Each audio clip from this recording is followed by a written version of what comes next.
Hello guys, welcome back on my YouTube channel that is Bco Perfect, and in this video from Enable class I am going to discuss about the chapter Theory of Production. जैसा कि आप लोग जानते हो in my previous video lectures almost ये chapter complete होने वाला है. I have discussed about the short run, ये theory है relating to production. Short time period में प्रोडक्शन से रिलेटेड क्या लॉज हैं, क्या थ्योरी क्या कह रही है प्रोडक्शन की, वो हमने डिस्कस किया है.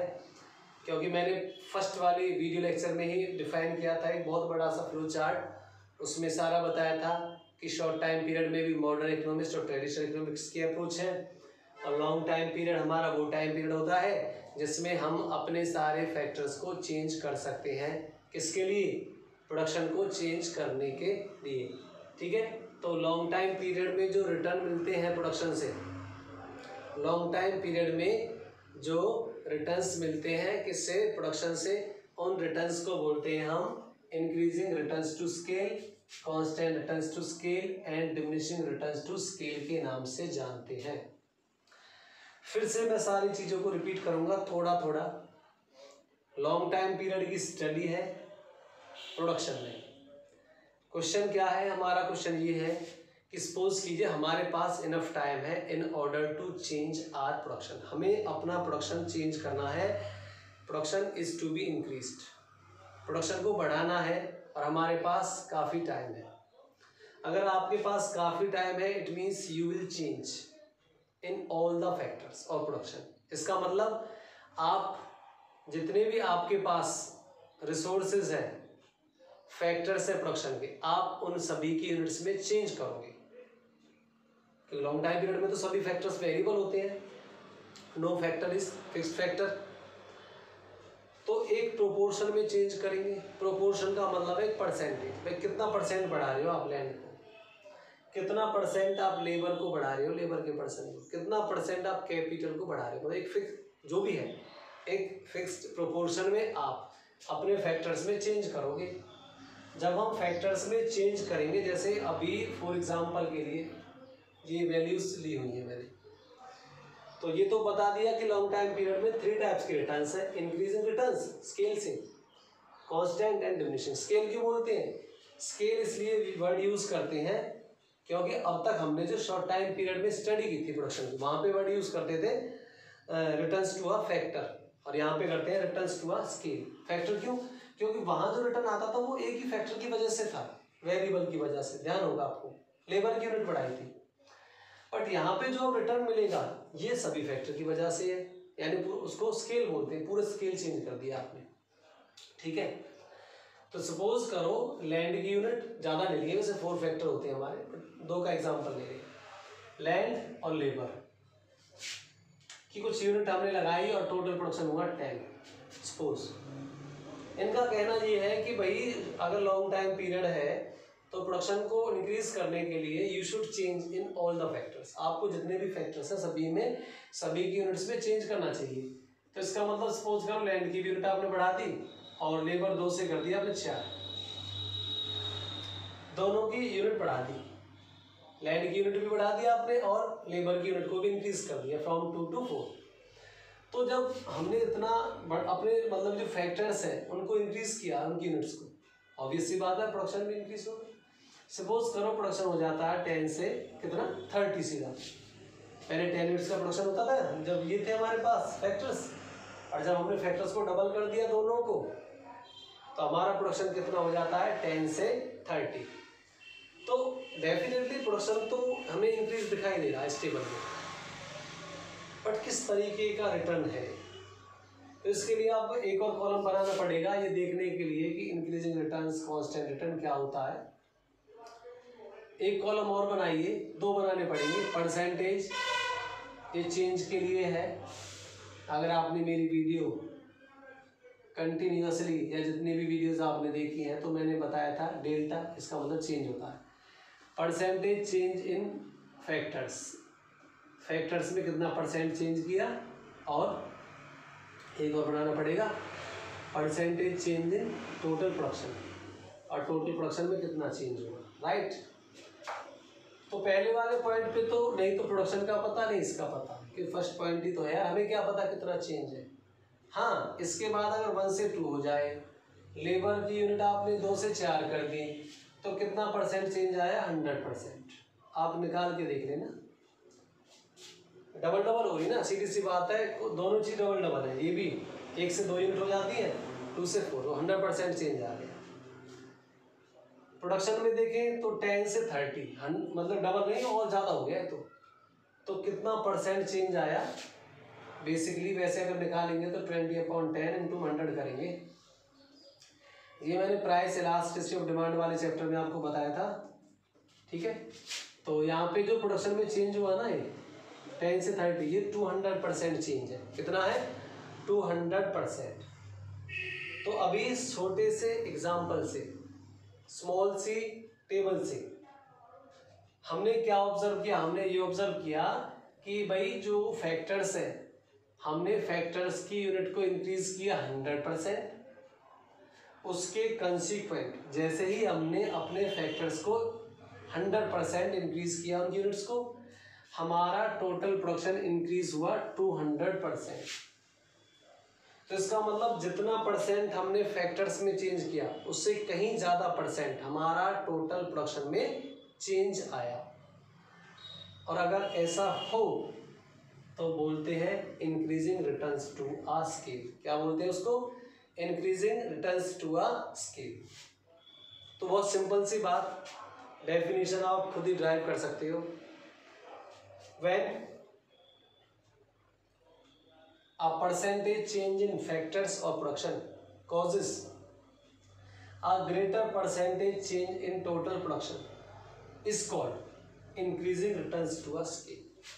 उसी को क्या बोलते हैं? increasing returns to a scale। कि जब हमारा जो फैक्टर्स है, फैक्टर्स की यूनिट में जितना परसेंटेज चेंज आप लोगों ने किया है उससे कहीं ज़्यादा परसेंटेज चेंज टोटल प्रोडक्शन में आ जाए तो उसको बोलते हैं increasing returns to a scale. जितना परसेंट आपने अपना प्रोडक्शन का लेवल बढ़ाया उससे कहीं ज़्यादा, जितना परसेंट आपने स्केल को इंक्रीज किया उससे कहीं ज़्यादा टोटल प्रोडक्शन में चेंज आ गया। Increasing returns to a scale समझने के लिए ये टेबल छोटी सी मोस्ट इंपॉर्टेंट है, इजी भी है, ठीक है। तो एक एग्जांपल हो गया हमारा किसका? इंक्रीजिंग रिटर्न्स टू स्केल का हो गया कि ये क्या होता है। सॉरी, इसी को आगे कंटिन्यू करते हैं। देखिए फिर कांस्टेंट रिटर्न्स क्या है? तो कांस्टेंट रिटर्न्स होते हैं कि जितना परसेंट आपने प्रोडक्शन की यूनिट्स में किया चेंज उतना परसेंट ही टोटल प्रोडक्शन में आ जाए। आई रिपीट, जितना परसेंट चेंज आपने फैक्टर्स की यूनिट्स में किया है, किसमें? फैक्टर्स की यूनिट्स में, उतना परसेंट चेंज ही हमारा टोटल प्रोडक्शन में आ जाए तो उसको बोलते हैं constant returns to a scale, ठीक है। कैसे? अब मैं स्मॉल से एग्जांपल लूंगा, ज़्यादा स्पेस नहीं। सपोज करो लैंड की यूनिट 1, लेबर की यूनिट 2, टोटल प्रोडक्शन 10, लैंड बढ़ा दिया आपने 2, ये कर दी 4, टोटल प्रोडक्शन हो गया 20। तो इसमें एक कॉलम बनाना पड़ेगा, ये तो खाली रहेगा। 100% चेंज किस में किया? इससे रिलेटेड ये एग्जांपल है।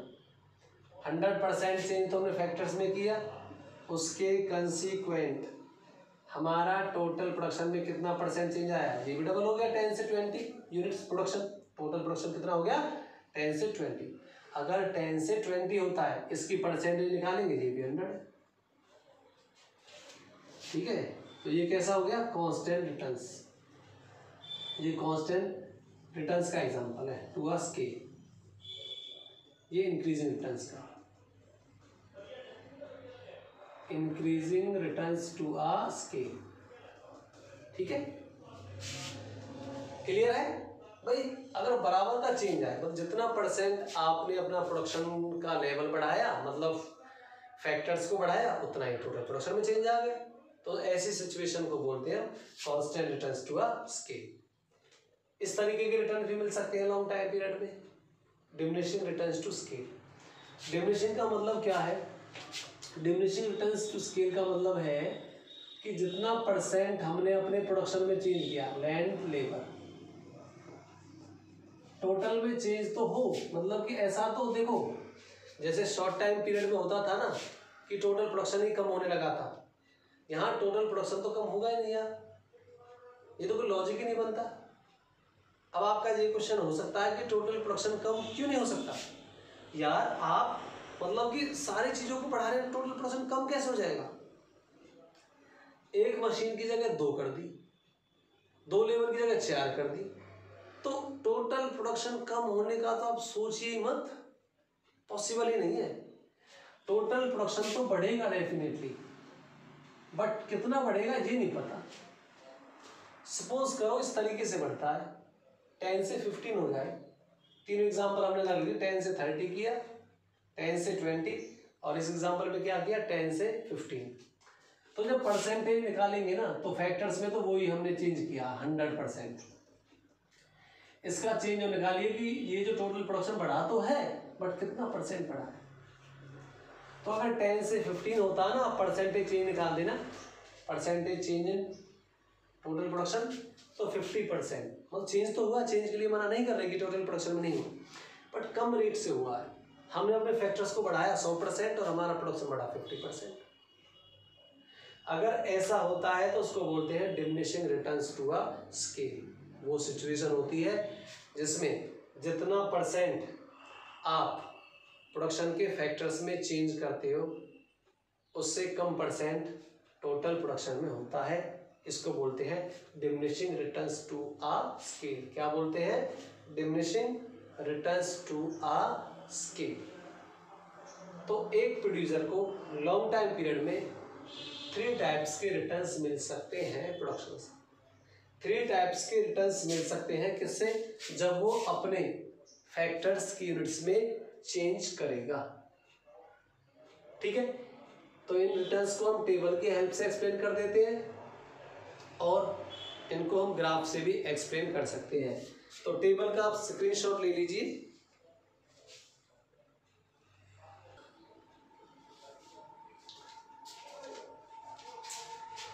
देखिए इसका ग्राफ भी हम ड्रॉ कर देते हैं इन तीनों सिचुएशन के लिए। Increase in returns to scale को ग्राफ के थ्रू भी शो कर सकते हैं क्योंकि हमने उसमें भी बनाया था शॉर्ट टाइम पीरियड में टोटल प्रोडक्शन का ग्राफ बनाया था, कर्व एवरेज प्रोडक्शन का बनाया था, मार्जिनल का ड्रॉ किया था।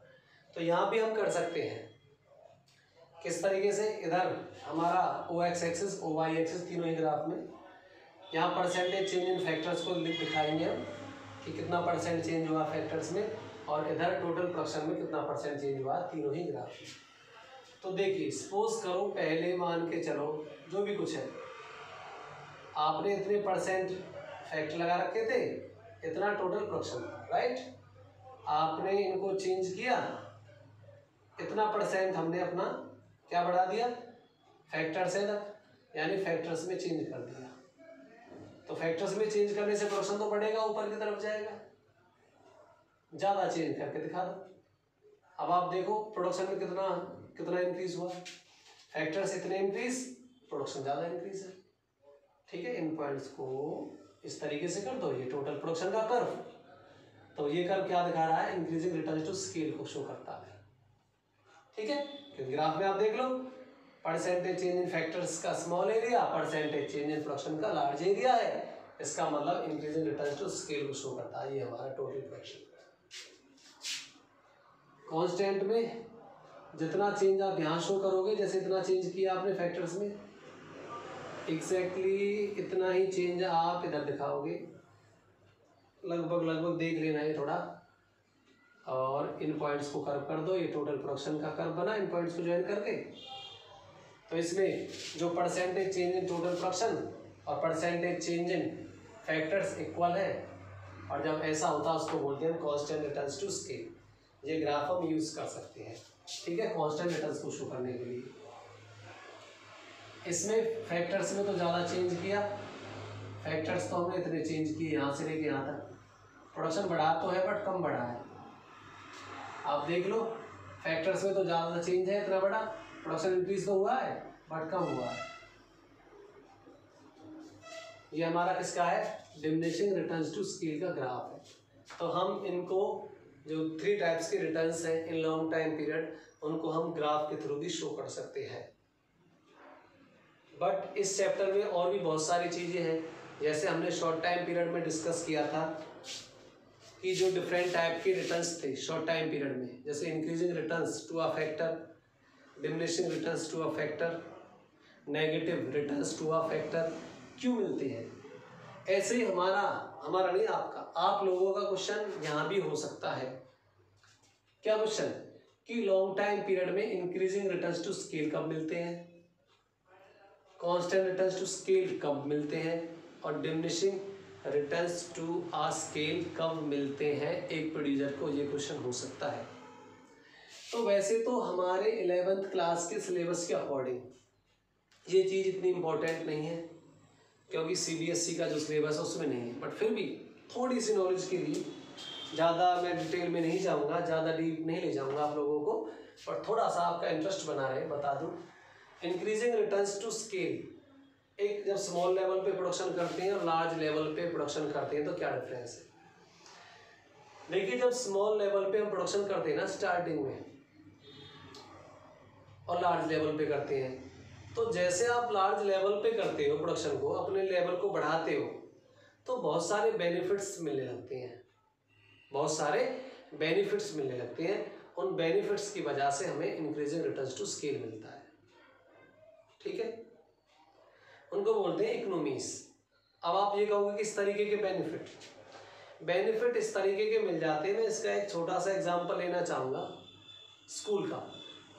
अगर एक छोटा सा स्कूल है, उसमें कॉमर्स के बच्चों की स्ट्रेंथ 10 या 20 है, यानी टोटल 20 स्टूडेंट्स हैं, तो अक्सर आपने देखा होगा ऐसे स्कूल्स में एक ही टीचर को रख लेते हैं। वही अकाउंटेंसी, बिजनेस, इकोनॉमिक्स तीनों एक ही टीचर पढ़ा लेता है। ऐसे भी आपको मल्टी टैलेंटेड मिल जाएंगे, ठीक है।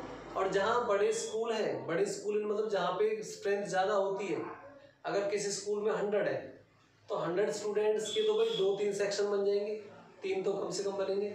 अब 3 सेक्शन को एक ही टीचर और तीनों सब्जेक्ट, इम्पॉसिबल। वहाँ टीचर अलग अलग रखे जाते हैं।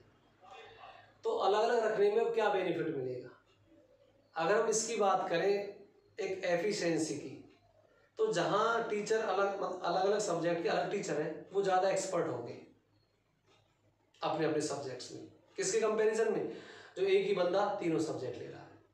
तो कहने का मतलब ये हुआ, अब ये पॉसिबल किसके लिए, ये पॉसिबल उस बंदे के लिए है जिसका लेवल बड़ा हो, वही तो रख सकता है अलग अलग टीचर। जिसका लेवल स्मॉल है वो रख ही नहीं सकता। तो जब प्रोड्यूसर अपने स्केल को बढ़ाता है, अपने स्केल को इंक्रीज करता है, स्केल मतलब प्रोडक्शन का लेवल तो इंक्रीज करता है, तो उसे डिफरेंट टाइप्स की इकोनॉमीज यानी बचत होने लगती है, इकोनॉमी सॉरी, उसे इकोनॉमीज मिलने लगती हैं, बचत होने लगती है स्मॉल के कंपैरिजन में लार्ज में, बहुत सारे, ठीक है। टेक्निकल इकोनॉमीज बोलते हैं, मैनेजरियल इकोनॉमीज बोलते हैं, बहुत सारी हैं। तो उनकी वजह से हमें इंक्रीजिंग रिटर्न्स मिल जाते हैं। बट आप अपने लेवल को बहुत ही ज़्यादा बढ़ाते ही चले जाते हो, लेवल और ज़्यादा बढ़ाते ही चले जाते, सारी चीज़ों को बढ़ा रहे हो। अब तक आपकी एक इंडस्ट्री थी, आप 10 इंडस्ट्री लगा दिए, तो एक नुकसान भी होता है, आपको पता है, डिसइकोनॉमीज, हानियाँ भी होने लगती हैं। वो डिसइकोनॉमीज क्या है, डिसइकोनॉमीज है जैसे भाई देखो एक फर्म है आपकी, तो एक बंदा उस एक फर्म के ऊपर अपना अच्छा इन्विजिलेशन रख सकता है, अपना सुपरविजन रख सकता है, देखभाल कर सकता है। और जब उसका बिजनेस इतना बड़ा हो जाएगा, कई ब्रांचेस ओपन कर दी, तो वो कहाँ से देखभाल कर पाएगा। तो बहुत सारी पिलफरेज, लीकेज, करप्शन उसमें होती, ध्यान नहीं दे पाता ना बंदा, तो फिर प्रोडक्शन बढ़ेगा तो सही, बट फिर कैसा होता है वो डिमिनिशिंग रिटर्न्स मिलते हैं उसे, ठीक है। तो बहुत ही ज़्यादा बड़ा हो जाता है तो कुछ डिसइकोनॉमीज भी होने लगती है, जिनकी वजह से डिमिनिशिंग रिटर्न्स मिलते हैं स्केल से। तो ये रीज़न है। और कांस्टेंट रिटर्न कब मिलते हैं, जब परफेक्ट काम चलता है, ऑप्टिमम होता है, नहीं तो हानियाँ हैं, नहीं कुछ वो है, सब कुछ इक्वल है, तब कांस्टेंट रिटर्न्स मिलते हैं लॉन्ग टाइम पीरियड में। तो ऐसे कुछ पॉइंट्स आप स्टडी करोगे इन योर फर्दर एजुकेशन, जब आपको इकोनॉमिक्स की स्टडी करनी है आगे चल के, तो थ्योरी ऑफ प्रोडक्शन चैप्टर में इस तरीके के पॉइंट्स आपको मिलेंगे।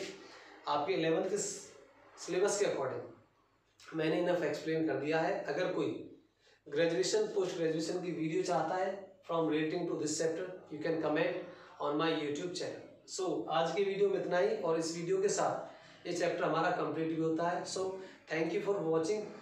this video and have a good day.